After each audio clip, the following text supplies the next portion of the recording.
3, 2, 1.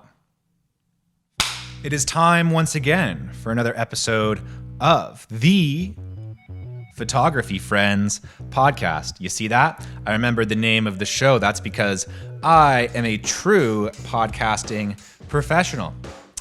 And not only that, but I am also your photographer, Jared Poirier, here with a very exciting episode of the podcast, part 4 of our 5-part series, where we are actually looking for the greatest niche in all of photography, if you can believe it.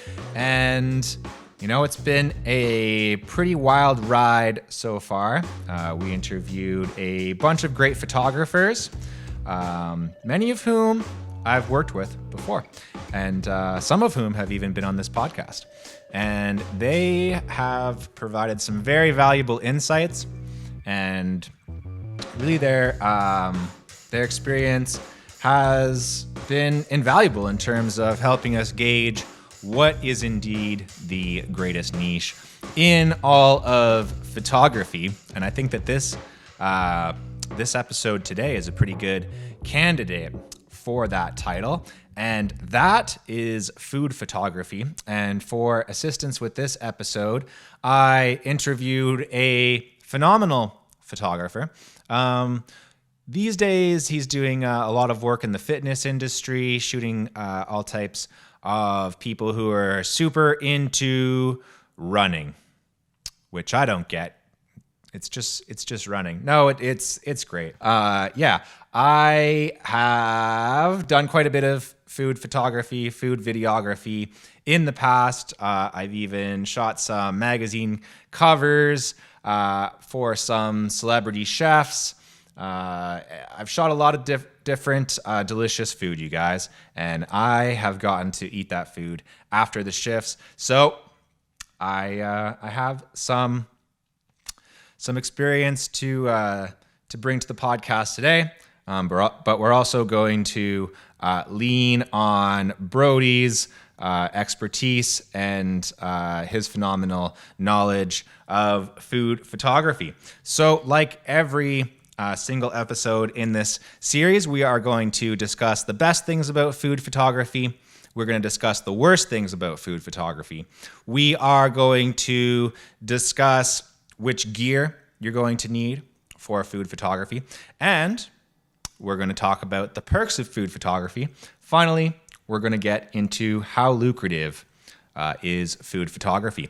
So I'm pumped to get into it, but before we can do anything like that, we need to thank our gracious sponsor, which is, of course, CloudSpot, the easiest way for photographers to deliver and sell photos.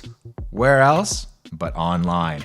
You can experience just effortless downloads.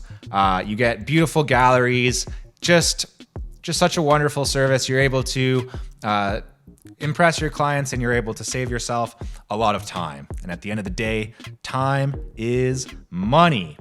And speaking of money, let's talk about food photography. That wasn't a very good segue. Okay, here we go. So, the best things about food photography. Well, as Brody says here, if you're a foodie, there's nothing more special than sharing your passion for food and the world of photography. And I think that is very true. People who are into food, chefs, restaurateurs, foodies, these people are incredibly passionate about what they do. And you really see that passion in their work. And it makes them very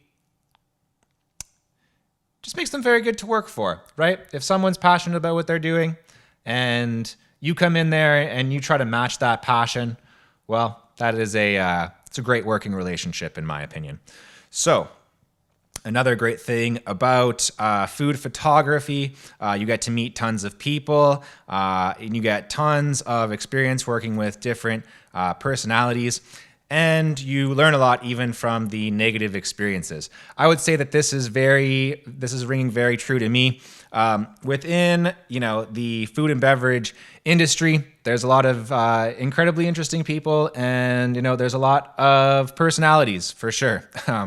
It's one of those spaces that that really attracts kind of dynamic individuals.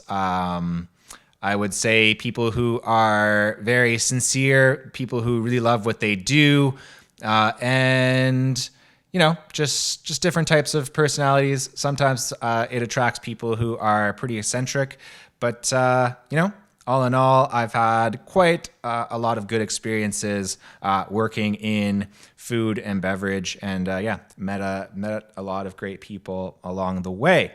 The worst things about working in food photography, as Brody says here, there will always be chefs with egos who are typically very controlling. Yeah, that's true.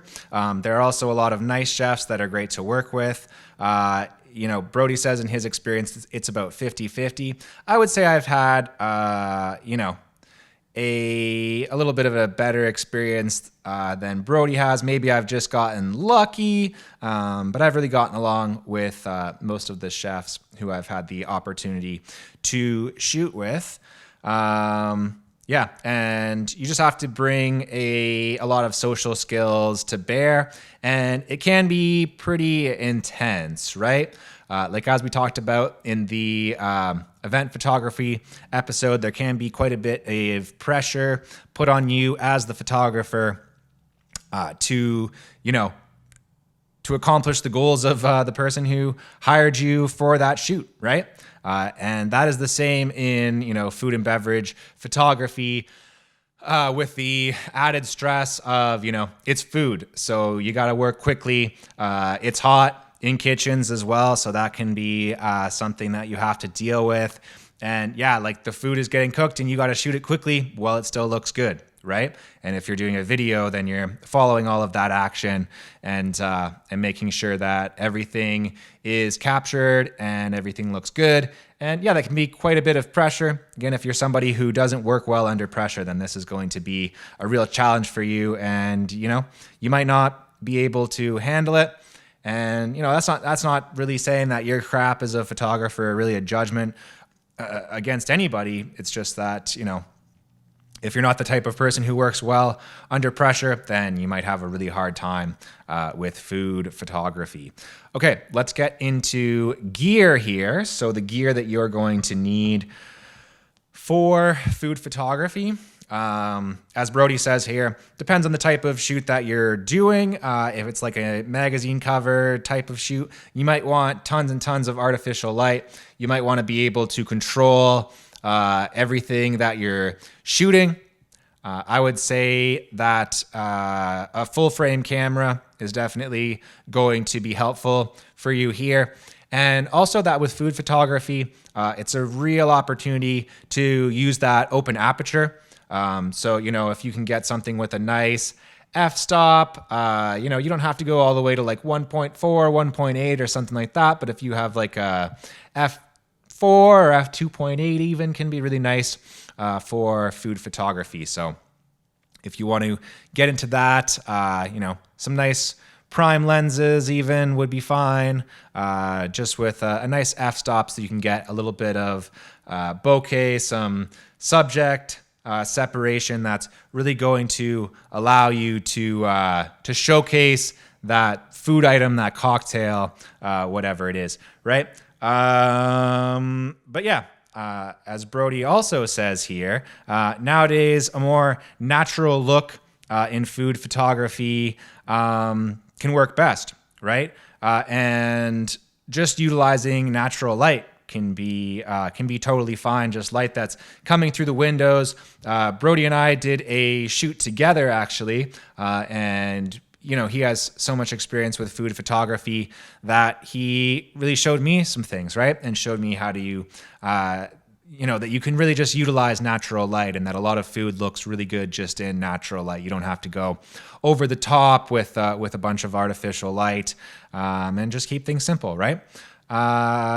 So, there's tons of different lighting options, and you can shoot right in the restaurant. This is pretty much what I've always done, is just go on site, shoot in the restaurant, shoot in the kitchen or in the dining room. But, as Brody says here, that if you need something very specific, you can even rent out a studio, or if you have a home studio or whatever, you can utilize that. Okay. So when it comes to the perks of food photography, so as Brody said here, this is probably the top perk of food photography.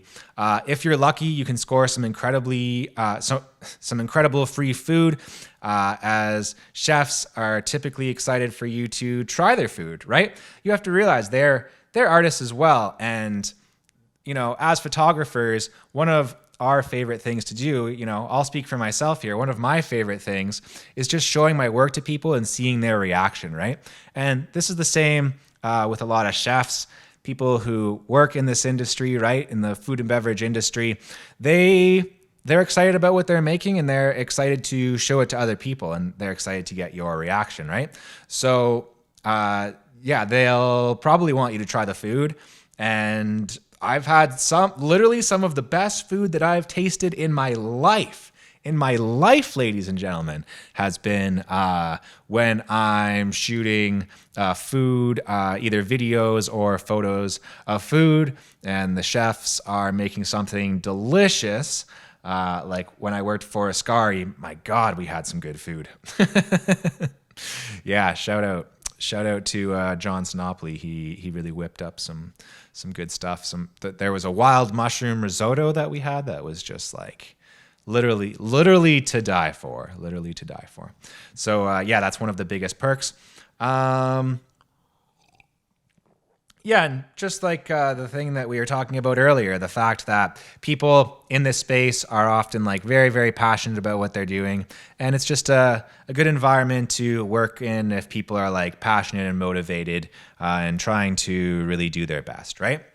All right, so we can get into the fifth and final category here. And that is, of course, how lucrative is this particular form of photography. To be honest with you guys, Brody was pretty reluctant to give a straight answer here, which is understandable. I can respect that. He said that it largely depends on the type of food photography you're doing. More commercial work, typically they'll have more money, but fewer shoots. And with like social media and stuff, there'll be more shoots, but less money. So in terms of how lucrative it is, Brody just says, it depends on the budget, and he didn't really want to give like a number figure. I agree with this. There is quite a range, but I think in general, compared to a lot of the other areas of photography, especially like more artsy forms of photography, working with artists and stuff like that. With food and beverage, there is quite often a decent budget. People in that industry, a lot of the time, really recognize the value of what you're doing. The fact that some very, very delicious looking food photography is actually going to be bringing people into the restaurant. I think that they recognize that. And most of them recognize the fact that you can't just shoot it on your phone, right? They understand that there is something special about bringing in someone who specializes in food photography and having them produce really proper work for you, right? So, there obviously is a bit of a range, but I would say, if I had to give it out of, give a number out of 5 in terms of how lucrative, again, Brody wouldn't do it, but I'll do it. I'd say it's a 4 out of 5, right? There usually are some good budgets there, and sometimes the restaurant or, the kind of like influencer or whatever will have like a marketing agency or something behind them who's helping them promote things, and that always helps with the budgets as well. So, is food photography the best niche in all of photography? Well, I think it could be. If you really love food, if you love the restaurant industry, if you don't have any issues dealing with, the egos of people, particularly some chefs, who can be a bit egotistical. If you're able to deal with all of that, and if you're kind of a people pleaser, and if you like delicious food, then, I think that this can be a really good niche to get into. I think that it's going to be attractive to a lot of people, and you can make quite a bit of money doing it. Is it the greatest niche in all of photography, though? Well, we have one more episode next week, and we'll be able to answer that question, guys. So make sure that you check out next week's episode of the Photography Friends podcast. That'll be the last episode in this 5-part series. But just before we get out of here for this week, I want to, of course, thank Brody, my buddy Broderick Horne. Check out his Instagram. I'll link that down below. Again, thank you, Brody, so much for contributing to the episode. Truly could not have done it without you. Some other things that you can check out while you're on Instagram. Well, of course, you can check out our podcast on Instagram. photo_friends_pod. We have some behind the scenes stuff. I'll actually be putting up some examples of Brody's work over there as well. Other stuff that you can do to support the podcast, you can support us on Patreon, and you can also help yourself and help the podcast by signing up with our sponsor, CloudSpot. Link down in the description. You can get 50% off. My God, it's time for a something random. What are we going to do for the something random today? You know what? We're going to do this for the something random, guys. Why don't you go ahead and support some local businesses that are working hard to deliver excellent food for their hungry clients. If there's a restaurant in your neighborhood that you've been meaning to check out, first of all, maybe look up the reviews on Google Maps. Don't want you guys to have a bad experience. But, if there's something out there that you've been really meaning to try, maybe this week is the week to try it. Go out there and support a local restaurant. And other than that, thanks for tuning into the podcast, and I look forward to speaking with you all next week.